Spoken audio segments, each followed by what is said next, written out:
Hello. Anyone who knows me will understand that I am a 6'1" walking disaster when it comes to finances. I am the hairy lunatic, the little bits of crumbs left in the biscuit barrel when it comes to money. But for some reason, I'm exceedingly lucky when it comes to cars. YouTube has helped me paddle backwards into a rather dangerous ravine. But along the way, I've met so many people that just like to offer me deals on things, and sometimes they can be unusual, and this one is about as unusual as they get. That is with the deal and the car in question. It even makes Nigel look ordinary. Sorry, but it does. I said I'm sorry. I'm sorry. Come on, grow a pair, you bloody weird looking thing. Please don't skip, I will get to it in a minute. And so I present to you now a vehicle that I did a test drive in recently. A vehicle that I enjoyed so much, I even suggested that I would swap something very special for it. I would swap something very special for this vehicle. This, the Nissan S Cargo.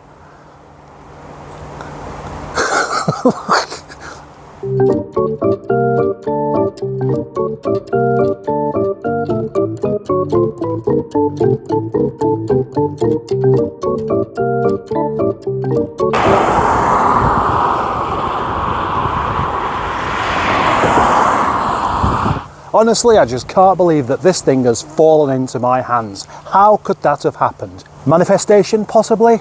Well, I didn't start fantasizing about it or anything like that. It just came up. I just had a message after talking about selling Tony the 827. That's what's triggered it. And as we can see, Tony is no longer here. I put Tony up for sale and I've had a massive amount of interest. To put things into perspective, I advertised the Astra over a week ago and it had 15 clicks. I advertised the Rover 827 and within one day it had 3,500 clicks.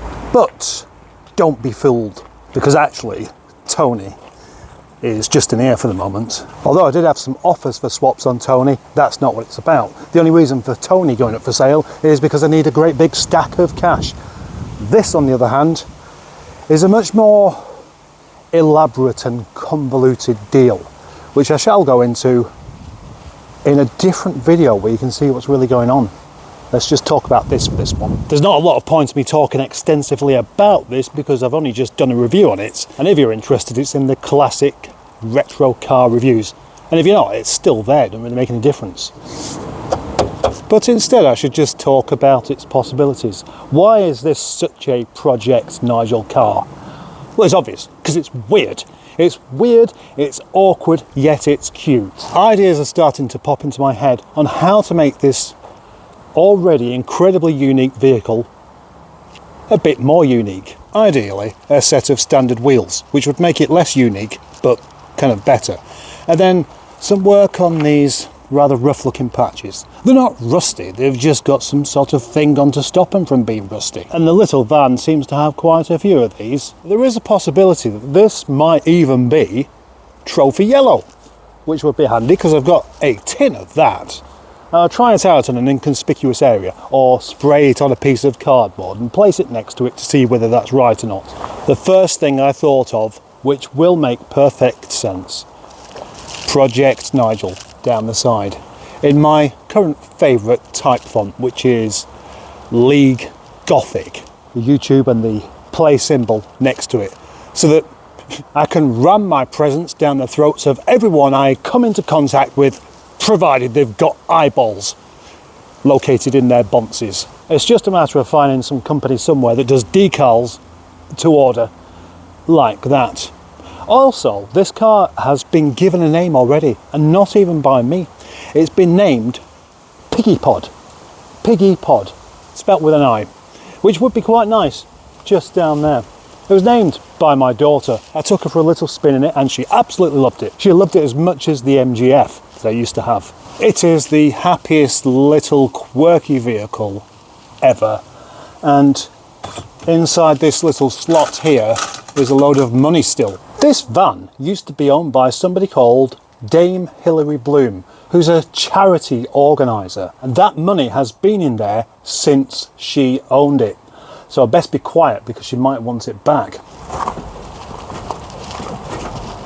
Yeah. Well, I did think that possibly it desperately needed some shock absorbers, because as you drive along it does kind of just wobble around a little bit like an elephant-sized jelly on a shopping trolley. But maybe that is part of its characteristic, and if it is, all the better. But I just don't want it to be incorrect. I'm happy with it driving strange, I really am. Let's not forget as well, this is a car-derived van, which means I can legally drive this faster than what you can do in a brand new stable Transit. Not that I would. Being a van, it's utilitarian on a very small scale, but I'm not going to use it for such purposes. I took this home the other day and I parked it somewhere where I could see it from the window, and I kept looking out and thoughts started to develop, and so did memories. You see, I used to spend an awful lot of my time practicing guitar, classical guitar. I even have a YouTube channel full of my own compositions. And what makes this channel a bit different to the other car-based channels that you see is all of the original music upon there. And it gave me an idea. I can sit in the back of here with enough headroom and actually just play my guitar without disturbing anyone, provided I don't do it in a Tesco car park. There's enough room for my music stand. Years back I could play for 3 hours and not repeat myself once, with a combination of things that I had memorised and stuff I'd made up myself, a whole lot of sight reading as well, and I've never really been able to go back to it, down to back issues. What came first, the bad back or the playing the guitar that caused the bad back? Not really sure. Certainly looks like the same colour yellow to me. Reverb's a bit much in here, so it could do with a bit of padding. I'm thinking, how cool would it look with a kind of purple velvet look everywhere, and some candles, and a wooden giraffe, and maybe a coffee maker. Piggy Pod, the mustard guitar van. That's kind of its full title. It deserves a full title, doesn't it? Not just a name like Terry. What else I really like about this van is its age. It's a G plate, 1990. It is 36 years old. That's almost as old as my wife, a good few years back. Originally, I was going to call this van Ant and Dec due to its number plate, WYK, which is a bit like Wick, because those two get on my wick. And I don't think that's too tenuous at all. Just wait till I tell you what's happening. I am seriously amusing myself right now, and in almost complete disbelief that I got the indicators wrong and put the wipers on, to be taking this car home. Yeah, I think it definitely needs a shock absorber on this. Other than that though, it's got bags of MOT on it, and the cam belt's just been done on it as well. I can't believe it. Going home now, and I'm going to give my mother-in-law a lift back.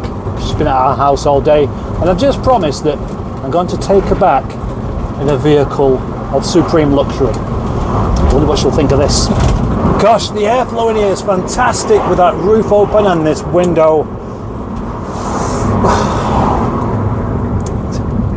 I might have mentioned you simply cannot just giggle yourself into some sort of happy mood with this car. It changes your face, you know. Although I have left this van outside, I don't want to make a habit of it, because for one thing, it does leak a bit, as you would expect from the roof, and it's vulnerable, it's rare, and I don't want it getting damaged. And that's why I've cleared out Big Tony from this lockup to go into the other one, because this is too tall. But will it fit in here anyway? Walking tall as I can in here to see whether I get stuck, and I do just ever so slightly there. So if it's going to come in, it's going to have to come in forwards. So there might be just about enough room. I think I can safely say that there is bags of room. It's me!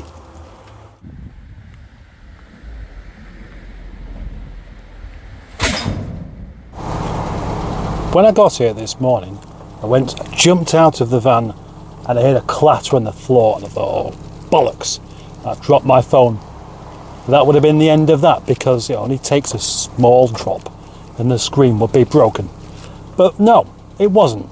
In fact, it was this, my microphone case. So I picked it up and went in. And then it's just as well, I'd run out of milk because I set off to the shop to go and get some. And then I discovered all three parts of my microphone was actually on the floor, not in the case. They'd fallen out. 10 minutes later, they would have got run over. And it's just as well I'd run out of milk because I set off to go and get some. And then I discovered all three parts of my microphone was actually on the floor, not in the case. They'd fallen out. 10 minutes later, they would have got run over.